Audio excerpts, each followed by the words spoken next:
तो दोस्तों कैसे हैं आप सब। उम्मीद है आप सब ठीक ठाक और बढ़िया ही होंगे। और दोस्तों 1 रुपये के एक एफएसएस स्टील के सिक्के के बारे में आज की इस वीडियो में मैं आपको बताऊंगा। न्यूज़ पे चैनल के जो व्यूअर्स हैं उनके तरफ से कुछ सवाल था, क्वेश्चन था कि 1 रुपये का ये सिक्का क्या फ्यूचर में रेयर हो सकता है। कलेक्शन अगर करते हैं इस सिक्के को तो फिर क्या भविष्य में फ़ायदा देगा, तो इसी के बारे में आज की इस वीडियो में मैं आपको बताऊंगा।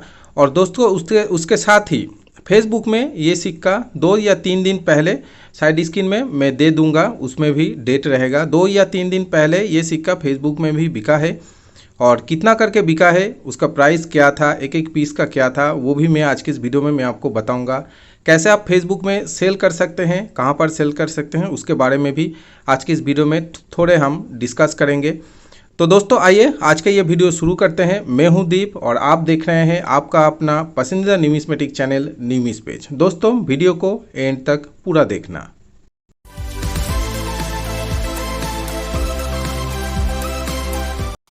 तो दोस्तों 1 रुपये के इस सिक्के का थीम है संत ध्यानेश्वर। 1999 में इस सिक्के को 3 अलग अलग मींट से इशू किया गया था, बॉम्बे, कलकत्ता और नोएडा। ध्यान रखिए दोस्तों, इस सिक्के को हैदराबाद मिंट से इशू नहीं किया गया था। बहुत ही खूबसूरत थीम। और मेरे हाथ में ये जो सिक्का है ये कलकत्ता मिंट का सिक्का है और बहुत ही अच्छा कंडीशन में है।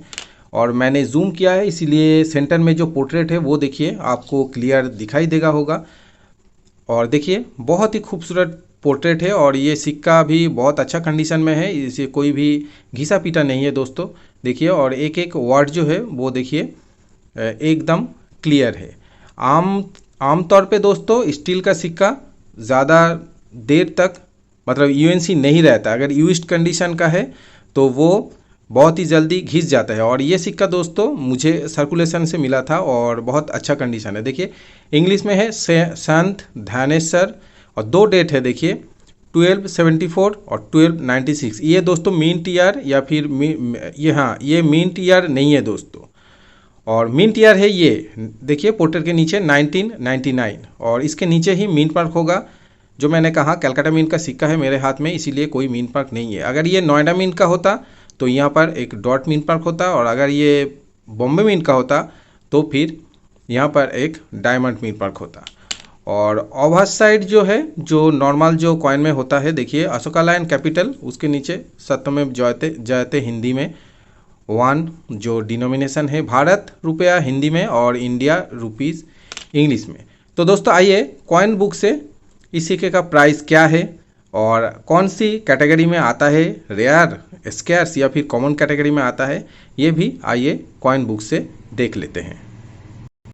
तो दोस्तों संत ध्यानेश्वर रिवर साइड और ओवर साइड का फोटो कॉइन बुक में दिया गया है। ईयर देखिए मिंट ईयर है 1999, मेटल है स्टेनलेस स्टील, वेट है 4.85 ग्राम, साइज है 25 mm, शेप है सर्कुलर। मिंट बॉम्बे, कलकत्ता, नोएडा। जैसे कि मैंने कहा कि हैदराबाद मिंट से इस सिक्के को इशू नहीं किया गया है। रेयरिटी के स्केल में देखिए सबसे पहले तीनों ही मिंट का कॉइन बॉम्बे, कलकत्ता, नोएडा देखिए कॉमन कैटेगरी में आता है। UNC, extra fine, very fine और फाइन कंडीशन में तीनों ही मिंट का जो प्राइस है दोस्तों देखिए 5 रुपये, 10 रुपये, 15 रुपये और 25 रुपये। तीनों ही मिंट का कॉइन का जो प्राइस है वो सेम प्राइस है।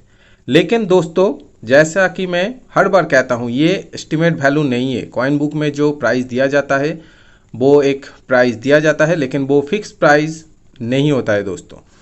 तो दोस्तों तो फिर बॉम्बे, कलकत्ता और नोएडा तीनों में से आज की डेट में कौन सा कॉइन या फिर कौन सा मिंट का सिक्का कलेक्शन करना चाहिए, या फिर कौन सा मिंट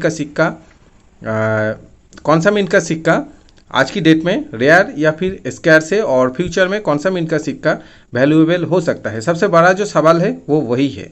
तो कौन सा कलेक्शन करें? तो दोस्तों आप नोएडा कलेक्शन कीजिए और या फिर कलकत्ता कलेक्शन कीजिए। अगर कम प्राइस में मिलता है तो तीनों ही कलेक्शन कीजिए। मुझे पता नहीं क्यों ये मेरा पर्सनल जो फील है, इस कॉइन के ऊपर ना ज़्यादातर ध्यान नहीं देते। कलेक्टर्स को भी मैंने देखा है ज़्यादातर ध्यान नहीं देते। बस हाँ ठीक है, एक कॉइन है, कलेक्शन करना है, बस ठीक है। तो दादा आप 10 पीस ले लीजिए, नहीं नहीं नहीं 2 पीस दे दीजिए, 1 पीस दे दीजिए। मैं कलेक्टर की बात कर रहा हूँ, जैसे बात होता है। तो ये मैंने फील किया है और देखा है, इस सिक्कों को ज़्यादा ध्यान नहीं देते। और जितना मैंने देखा है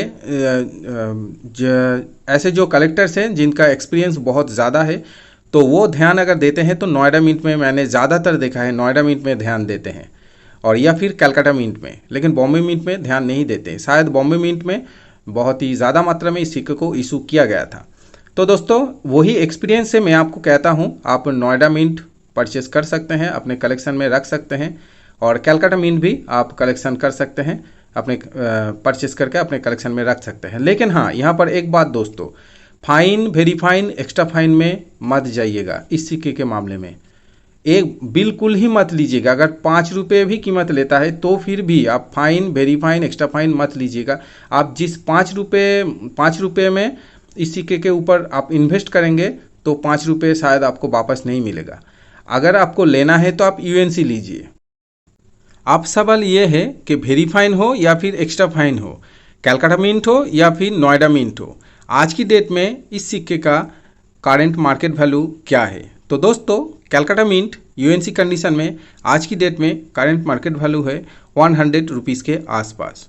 नोएडा मिंट आज की डेट में करंट मार्केट वैल्यू है 125 रुपीज़ से 150 रुपीज़ के आसपास। 50 रुपीज़ से 150 रुपीज़ से मतलब 150 रुपये से थोड़ा कम ही होगा, 10 रुपये शायद कम ही होगा, लेकिन अप्रॉक्स राउंड फिगर में पर पीसेस नोएडा मिंट 150 रुपीज़, 150 रुपये ही मैं आपको बोल रहा हूँ।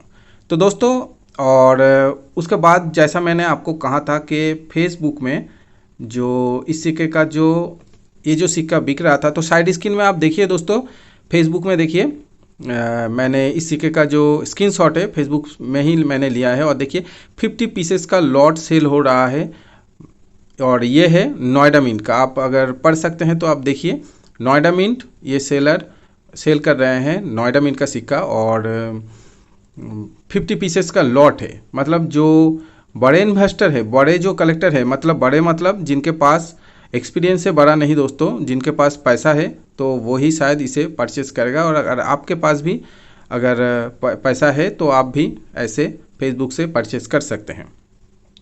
अगर 100 रुपये भी पर पीसेस पड़ता है दोस्तों, फिर भी 50 पीसेस मतलब 5000 रुपीज़ दोस्तों।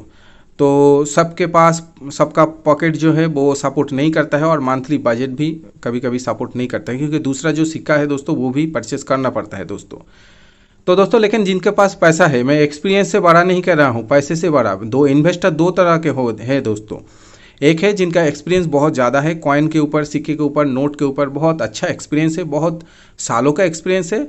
और आजकल और जो बड़े हैं, जिन्हें कहा जाता है, जिस टाइप के कलेक्टर्स जो हैं दोस्तों, वो हैं पैसे से, मतलब मेरे पास पैसा है और मैं जानता हूँ इसके बारे में, इस मार्केट के बारे में, पुराने सिक्के के बारे में, और फ्यूचर में ये मुझे क्या फ़ायदा देगा, किस तरह का फ़ायदा देगा और कैसे फ़ायदा उठाना है, तो उसी हिसाब से वो इन्वेस्ट भी करते हैं दोस्तों।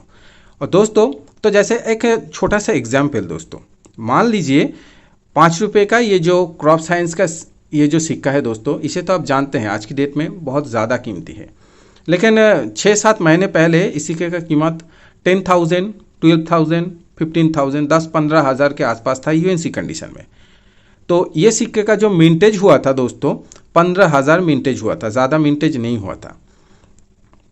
जिनके पास पैसा है वो अगर 100 या 200 पीस भी इसे परचेस करके अगर रखते उस समय, जिनके पास पैसा है, तो आप सोचिए, या फिर और भी ज़्यादा पैसा है, या फिर 500 पीसेस मान लेते हैं, तो कितने परसेंट, शेयर मार्केट का जैसे परसेंट होता है ना, कि मैंने 2% शेयर खरीद लिया है, 5% शेयर खरीद लिया है इस कंपनी का, तो ये कॉइन का जो मार्केट है ये भी ऐसा ही है। जितना दिन आगे जाएगा ये और भी ज़्यादा ऐसा ही होगा कि मैंने इतना सिक्का निकला है मिंट से, 2 लाख या 5 लाख निकला है, तो उनमें से मैंने 50,000 सिक्का अपने नाम कर लिया है, मतलब खरीद लिया है। जब कॉइन का कीमत जब ऊपर जाएगा तब हम इसे बेचेंगे। तो क्रॉप साइंस का ये जो प्राइस झट से ऊपर गया है, तो इसका रीज़न क्या है, यही है दोस्तों। जैसे तिलक जी वाला सिक्के का जो प्राइस 900, 1500 से झट से 5000 रुपीज़ तक गया है, तो इसका रीज़न क्या है दोस्तों, स्टॉक कर लिए थे जिनके पास पैसा है। आपके और हमारे पास पैसा नहीं है तो हम 1 2 3 4 5 या फिर 10 कॉइन परचेस कर सकते हैं, लेकिन फिर भी 5,000 रुपये का 10 कॉइन परचेस करना हमारे भी बस में नहीं है। और शायद मेरे जो व्यूअर्स हैं, निमेश पे चैनल के जो व्यूअर्स हैं, शायद सबके बस की बात नहीं है ये। तो फिर भी जितना हो सके और जितना मुझे मालूम है, जितना मेरा एक्सपीरियंस है, मैं आपसे शेयर करता हूं दोस्तों। अगर वीडियो अच्छा लगे तो कमेंट और लाइक ज़रूर करना। अगर अभी तक आपने सब्सक्राइब नहीं किया है तो प्लीज़ सब्सक्राइब ज़रूर कीजिए। वीडियो अगर अच्छा लगे तो शेयर भी ज़रूर कीजिए। दोस्तों, आप अगर बाई करना चाहते हैं, सेल करना चाहते हैं, तो हर वीडियो में मैं कहता हूं फेसबुक है, फेसबुक में जाइए, बहुत सारा ग्रुप है, वहां पर ज्वाइन होके आप सेल कर सकते हैं। 1 2 कमेंट आ रहा है जहां पर ये लोग बोल रहे हैं कि फेसबुक में सारे ही फ्रॉड होता है, सारे ही फ्रॉड बायर है, फ्रॉड सेलर है। तो दोस्तों, फ्रॉड अगर कहते हैं तो पूरे दुनिया में है, सब जगह है। आप जहां रहते हैं वहां भी है, मैं जहां रहता हूं वहां भी है।